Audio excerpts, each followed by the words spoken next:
আমার দিকে একবার চাইলা নাও বাবা মুখ মেলা কইলা না। কিছু জানি না বাবু, আমি মিথ্যা কথা করতে না, আমি কয়বারদার কাজ করি, আমি কোনো ঝামেলায় যাই নাই।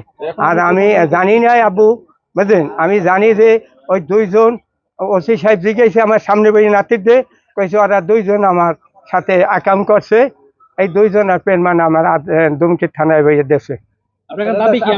আমাদের দাবি, আর ওরা যদি সঠিক বিচার করবে, আমি ওকে ফাঁসি চাই।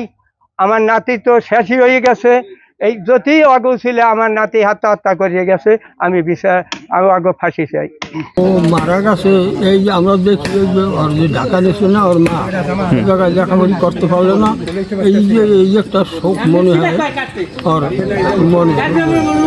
তবে এখন তো হয়েছিল না হয়েছে এই যে তো আর আমরা বলতে পারি না, কিন্তু আমরা তো ওর এই যে আমাকে দাবি যে এই কাজে যারা জড়িত আছে তাদের দূরত্ব বিচার যেন হয়, এই যে আমার নাম কি আপনার?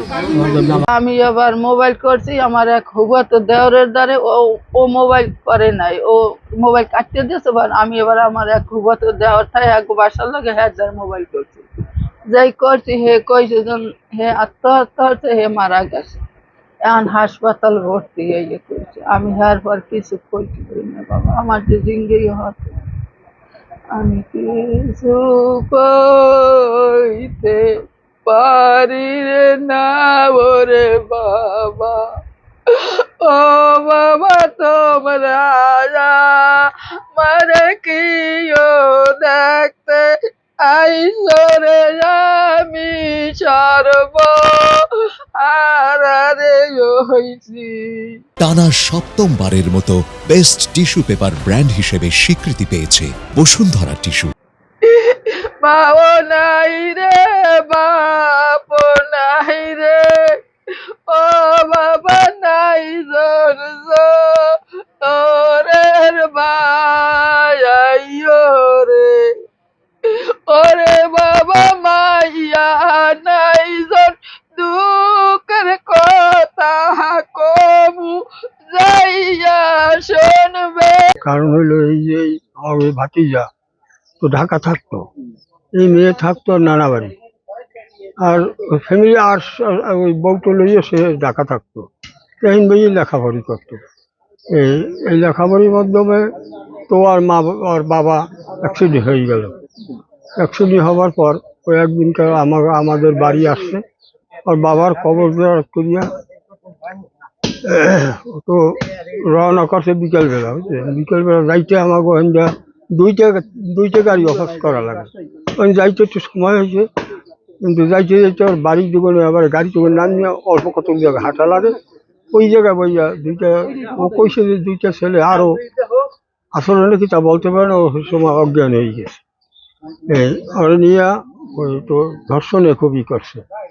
এরপর ওর ও সুস্থ হইয়া ওর মনে খুব আশা ছিল যে ও দুমকিতে ভর্তি করছে, ওর বাবা খুব কষ্ট করিয়া লেখাপড়ি করছে, এটাই ওর মনে আশা ছিল যে আমি আরও সামনে লেখাপড়ি করবার খুব ইচ্ছে ছিল।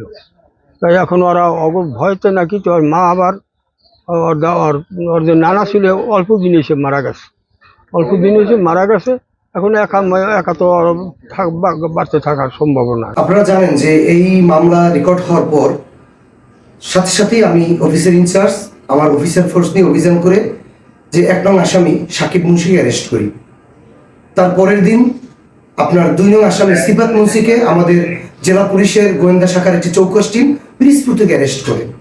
সেক্ষেত্রে 1 নং এবং 2 নং এজাহার আসামি তারা আমাদের আইন আমলে আসে। দুজনেই বিজ্ঞ আদালতে স্বেচ্ছায় স্বীকারোক্তিমূলক জবানবন্দি দেয়, দুজনেরই ডিএনএ টেস্ট সম্পন্ন হয়েছে এবং তারা জেল হাজতে আছে। তো একটা তথ্য প্রচার হয়েছে যে আসামিরা জামিনে বের হয়েছে, এটা সম্পূর্ণ একটি অসত্য তথ্য। তারা দুজনেই এজাহার নামে আসামি, দুজনেই জেল হাজতে আছে।